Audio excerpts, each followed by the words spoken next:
Hello,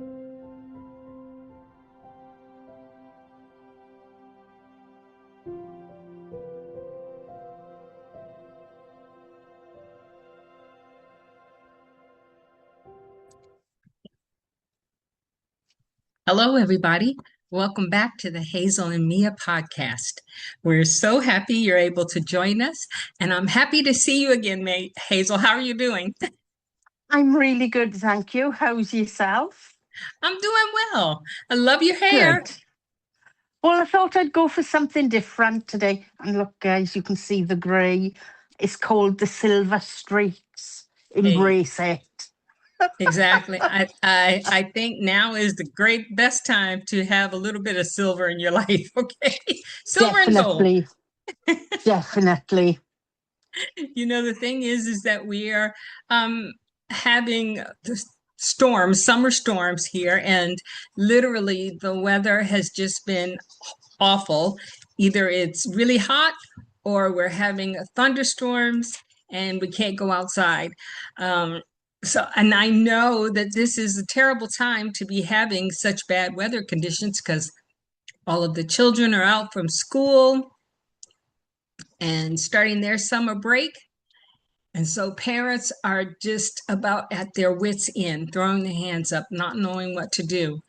And it's often cases like this, times like this, when the children want to get on their computers or play games on the TV and just relax.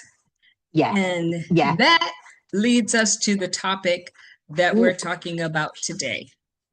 I'm having a bit of a wonky moment because I'm using my phone. Right, that's better. We're stable now.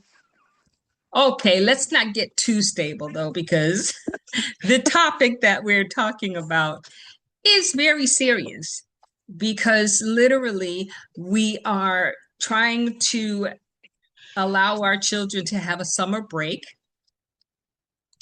and we want to keep them learning in some way without them feeling oppressed.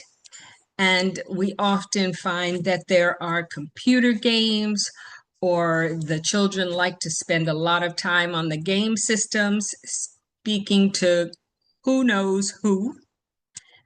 And that leads to a lot of problems for our young kids today and for the parents. Yes, definitely. Definitely.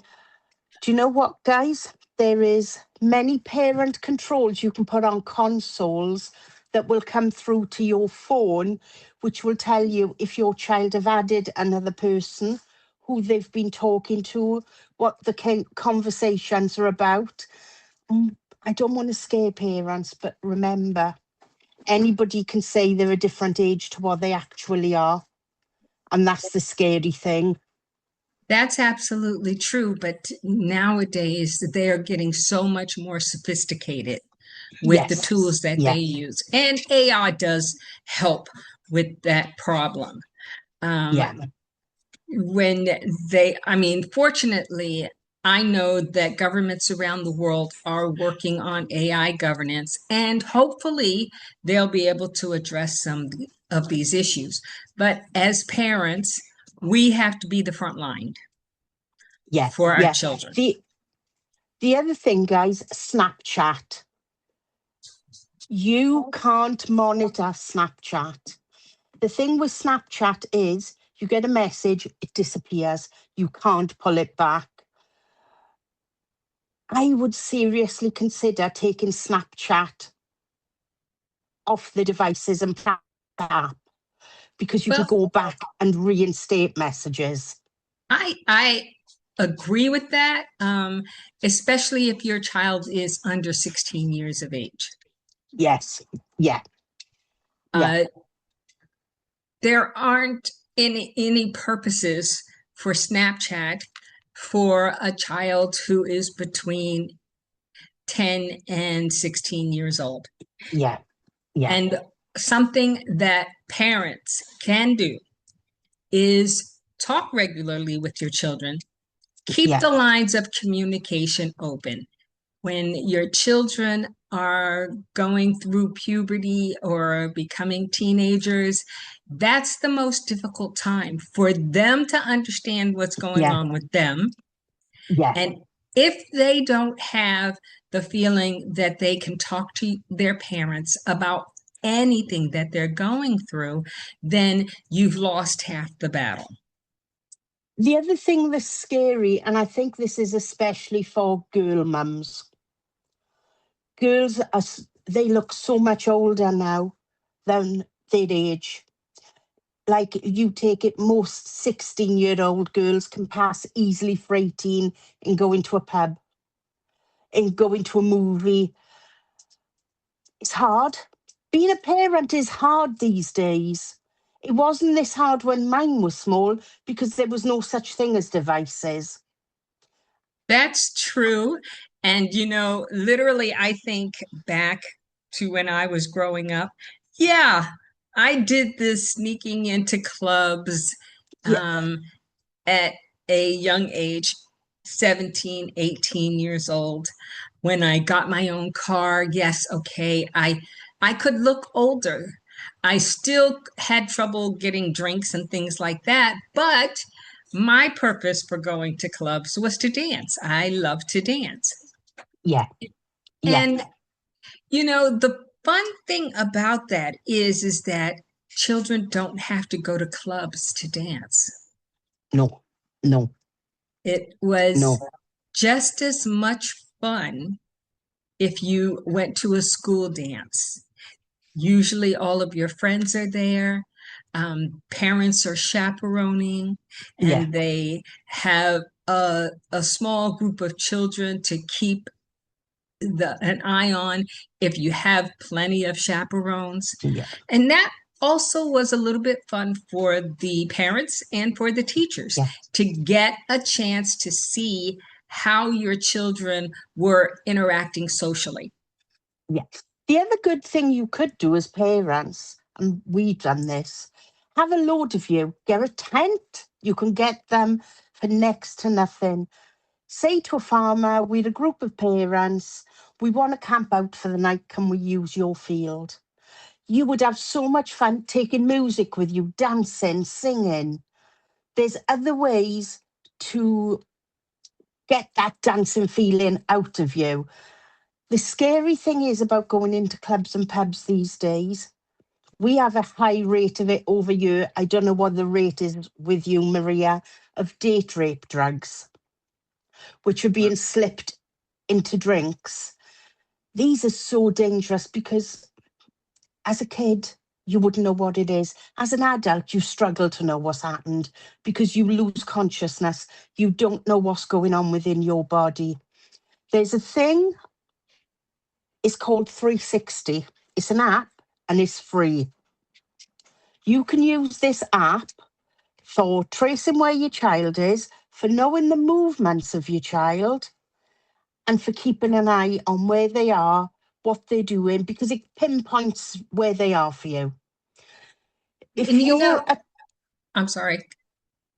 If you're at the stage now where your child is starting to spread their wings, it's the summer holidays, they want to go out with their friends, download this onto your phone and their phone, because that's your extra bit of security as well with your little person. That's an awesome tool. And the problem that I see going on in our society today is that the children are finding ways to dodge those types of devices or those types of apps. Our kids are brilliant. We came up during the computer age, learning how to use a computer, and it was all French to some of us. Yeah. Okay? It was just not something that you picked up right away. And this is what our children are coming into today. They're coming into the age of IA. And I know that a lot of people and parents especially are afraid of this. Yeah. IA is literally something that you can control. Yeah. You just don't you just can't be afraid of it. And if the more you learn about AI tools, because you have to consider it to be a software that you're developing. Yeah. You're deciding whether or not your software can create photos or block photos. Yeah. Yeah. Definitely. So I don't want you to be afraid of AI as parents, as adults, because your children are just absolutely going to fall in love with this and develop it for things that they find interesting. And that's where we as parents come in. We literally have to be the guard at the door, the ones who are watching the apps that they are creating, asking them to show it, tell me how it works. Oh, wow, this is great. And you get that knowledge through them. Then you have to be the one to take the next step. What do you need to block to stop those people who do not have good intentions from getting into your child's atmosphere? And I know some parents don't like to do this, but it's a must. Have random checks of phones. If your child have got nothing to hide, they will let you look at their phone. They might say, that's my privacy. Yes. But it's not. Just have the conversation about, well, it's not just your privacy, it's also your safety. And recognize that the one thing that none of us thought about are the consequences to our actions. Yes. Yeah. And children do not understand consequences for their actions. No. We as parents, we as grandparents, that's where it's our responsibility to show the children that there is consequences for things they do that we don't approve of. It's also about them learning to trust us and us trust them. And they're only going to learn to trust us when we show them how to trust them. Yeah. And that's so true. You know, I get it. Things happen at school and they don't bring home good grades or they fail a test or something like that. Isn't it better to have them come to you and say, man, I really messed up on this test. I don't know if I need more help or if I just didn't study well enough. What can I do better? That is something they will think about, especially if they've had this happen before and you as the parent has said, wow, well, that one didn't go so well. So what do you think we need to do? Get them involved in the conversation. Yeah. And the other thing to think about it is you're actually building boundaries. Yes. And those will need to come in at a later date. And we've all said, it's my house. While you're living under my house, you live by my rules. That was the worst thing I could say to my two boys because they rebelled even more. And guys, kids go through the rebellious stage. We know that. We were kids once. And most of us went through the rebellious stage. We did. That's what we were good at. We learned it probably from watching our older siblings or from our parents. Yeah. Because I can tell you that often I would hear my dad talking with his brothers and laughing about things they had done in the past. Yeah. And just enjoying themselves. Now, they grew up on a farm in the country, and so they had the ability to do some pretty crazy things that I actually did not have the ability to do living in the city. Yeah. But they're learning from what they see their parents do and what they see other adults around them do. Definitely.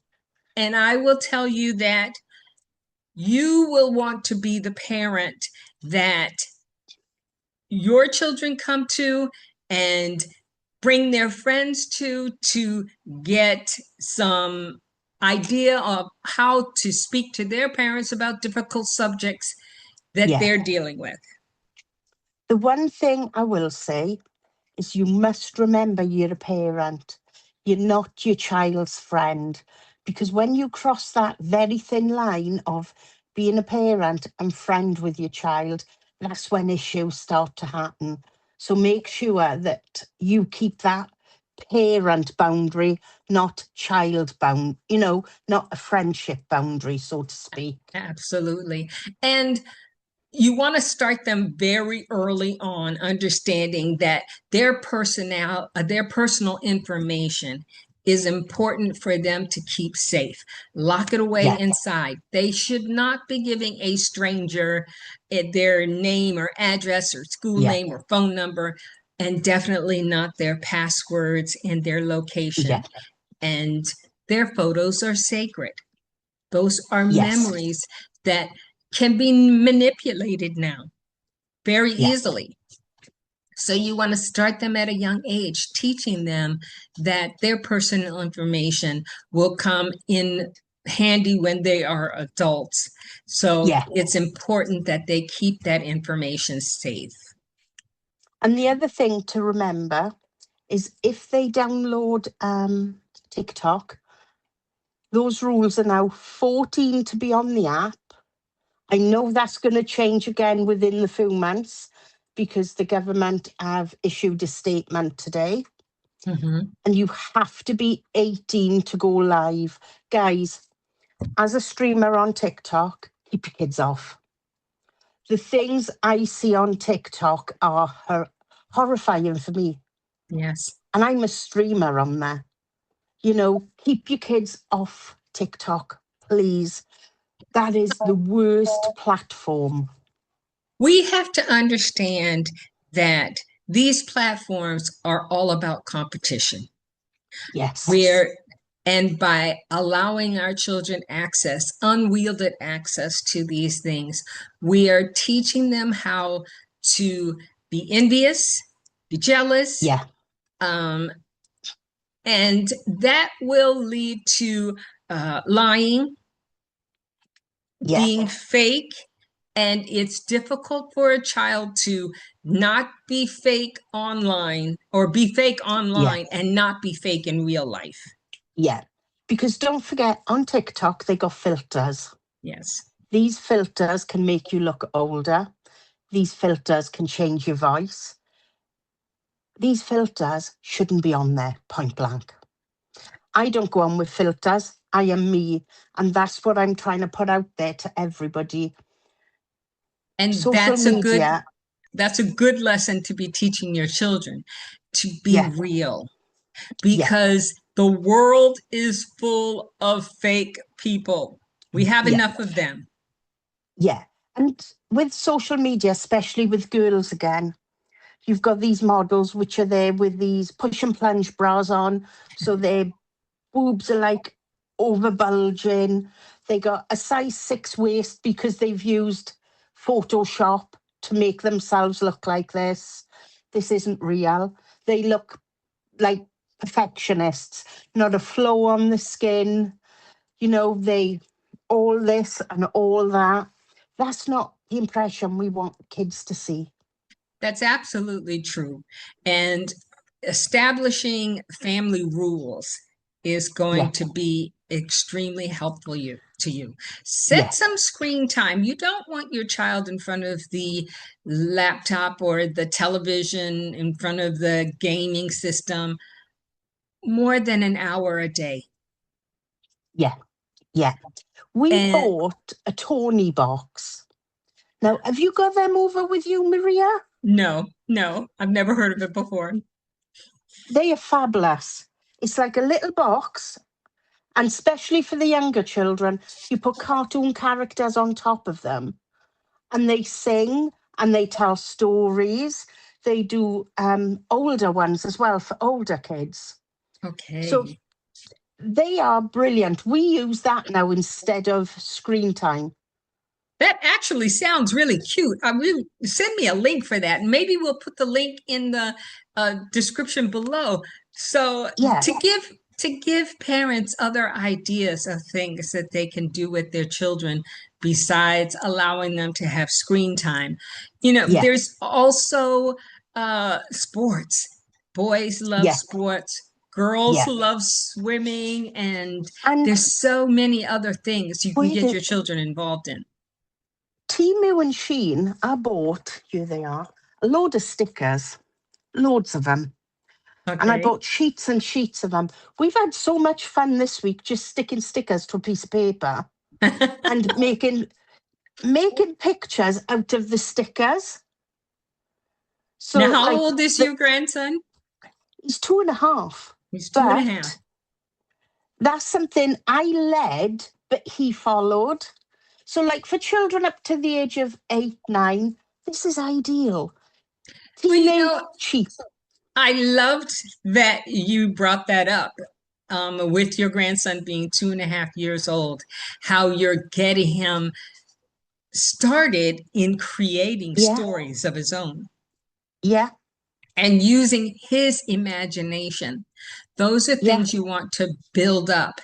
And while you're doing that, you're building up their confidence. Yeah. Yeah. And these stickers, they were stuck to the dog, the cat, but it was all the fun of it. It's about expressing yourself with doing the things that you do. Absolutely. Absolutely.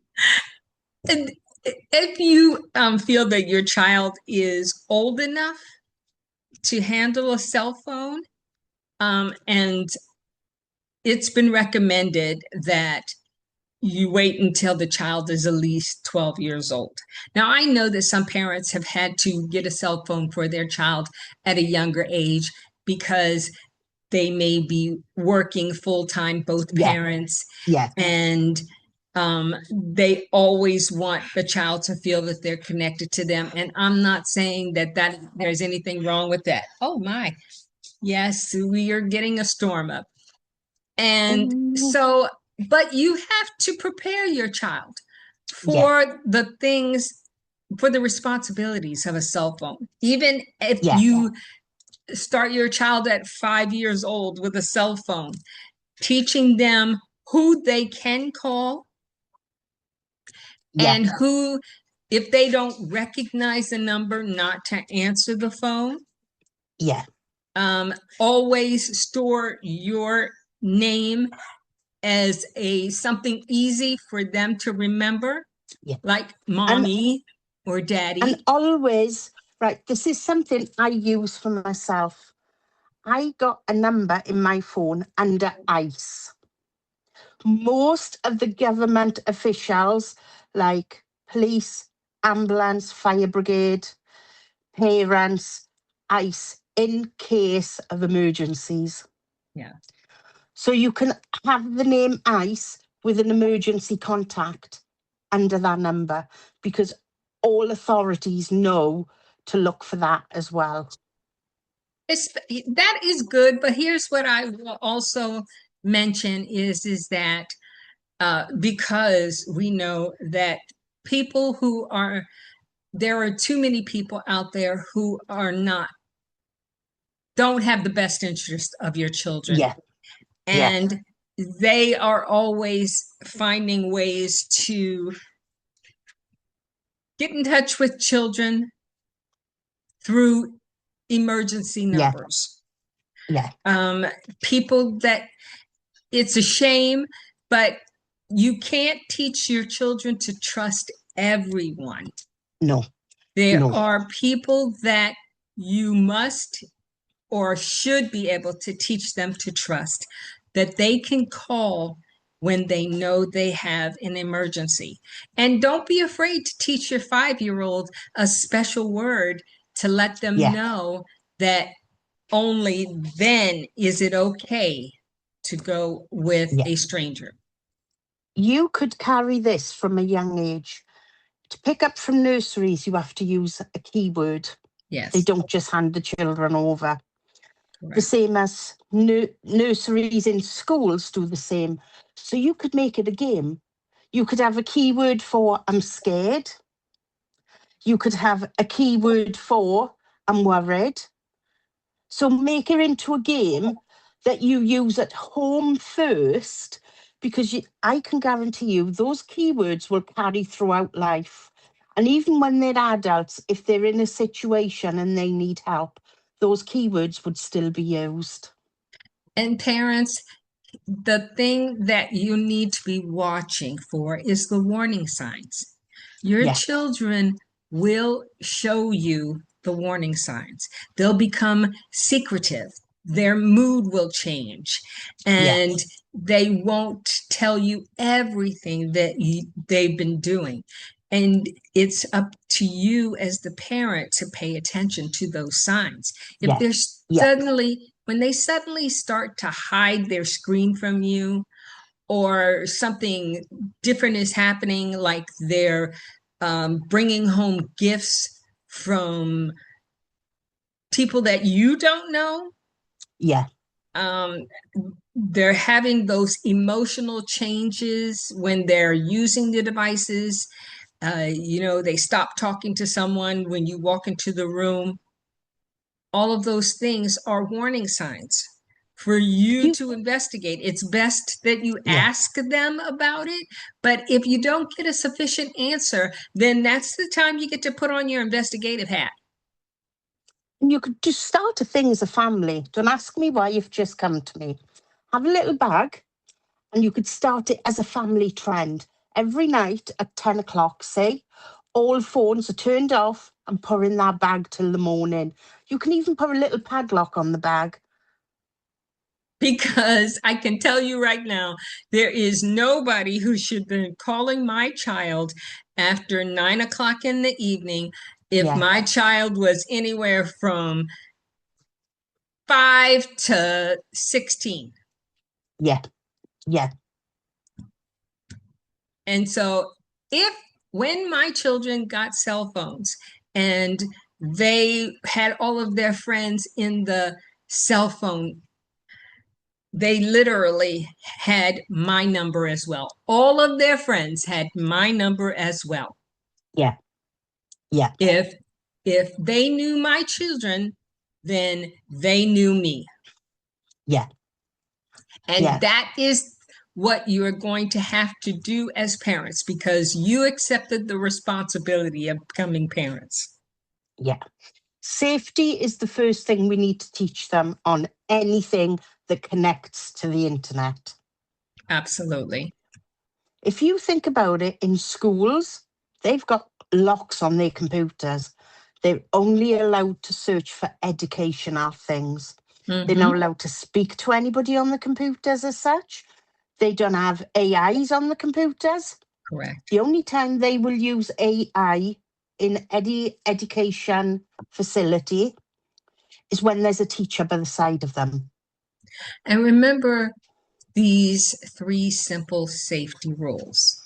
This is good to teach a child of any age, because you want them to start learning how to perceive danger before they get caught up in it. You want them to stop if something feels wrong or uncomfortable. Block anyone who's making them feel unsafe, and tell a trusted adult immediately. Again, now I don't hear these words being used often. When ours were small, we often used the word stranger danger. So it's okay to use those words as well. It is, but the problem is that our world is becoming so unsociable. That even it makes it difficult for a child to actually identify a stranger if they've seen that person more than one time. That's true. And danger now is not just coming from strangers. It's coming from some teachers in school. Yeah. It's coming from the neighborhood postman. Yeah.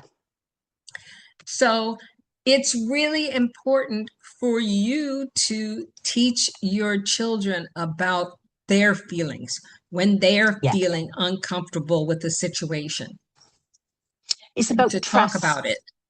Yeah. Trust is the main thing. So you could even invent a trust game. That's true. So that they're telling you little secrets, but you're gaining their trust by not repeating these little secrets. Exactly. And so helping them deal with their little secrets. Yeah. So it's about making life into something that they won't be afraid of and enjoy, but they can also progress forward at the same time. Absolutely.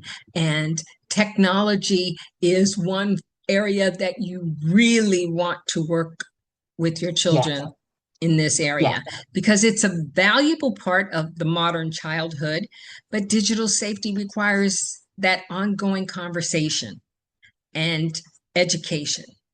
So parents have to be involved in this. They have to learn with their child if necessary, but definitely they have to learn as much as they possibly can before their children get to that age. You're going to hear it every day when you turn on the news. And this is something that I encourage, is that don't listen to the news around your children. That takes away from your child's childhood. Yeah. So, and you were the parent, not the government. Keep that in mind. Absolutely. And remember that you have a duty to your child. Yeah. Yeah. But you also have a duty to yourself. This is true. Because you have a duty to yourself to keep you safe. Your duty is to keep your child safe. And that's why it's important that that trust is there. I love that you say that, because the most effective online safety strategy is not fear, it is trust. Yeah. Yeah. So parents, this is going to be hard, but we signed up for the job. And so take some time to make it to allow your children to have a childhood. Yeah. And I want to remind you all, and Mia will agree with this, because I've got two totally different children. When we birthed these children, we weren't given instruction manuals. So we are still learning day by day as well. And that's one thing. Don't be too hard on yourself. You're allowed, if you're frustrated, to go and sit in the corner and have a cup of coffee on your own. You're allowed to say, go to your room, I need 5 minutes space. Or even sit down with a cup of coffee with a neighbor or a coworker and say, hey, gosh, this is what I'm dealing with. Have you experienced anything like this? What did you do? How did you handle it? Don't be afraid to talk to others, other trusted people that make you feel comfortable. Yeah, definitely. Don't be scared of your children either. I think that that's part of the problem that a lot of parents are having. They're afraid to say no to their children. Yeah. You can say no and explain why you say no, or you can just say no and then leave them wondering to decide, well, let me find out what's going to happen if I do it anyway. Yeah. Yeah. Yeah. Being a parent is not easy, guys. Not easy by any means. And it's harder Go ahead. It's harder for you younger parents now, because we didn't have consoles. We didn't have mobiles. We were lucky because we were allowed. It was safe for us to go outside and play and not need anything. to carry with us because we knew we were safe. Exactly. And that's how times have changed. What we are seeing is that the parents are so stressed out with being in constant contact with somebody. They're always being able to reach, somebody is always being able to reach them, that they don't have that time to stop and think on their own. And that's something they might want to figure out for themselves as well before they put their child in that situation. Yeah. And guys, life is hard. Don't feel you're a failure because you've upset your child because you've said you want to check their phone. Right. And that's important and what you need to remember as well. Absolutely. Well, I certainly hope that this has been an uplifting conversation because we don't want people to go back and start fearing everything they see and do. You know what? Part of the game is investigating on your own. Yeah. So investigation and education will help you and your child more than you can ever imagine. Yeah. And you know what, guys? We are parents. Yes. We need to remember that we are the parents. Well, I want to thank everybody for joining us today, and I want you to have a wonderful weekend. Please like and subscribe below, and join us next week. Goodbye, everybody. Bye.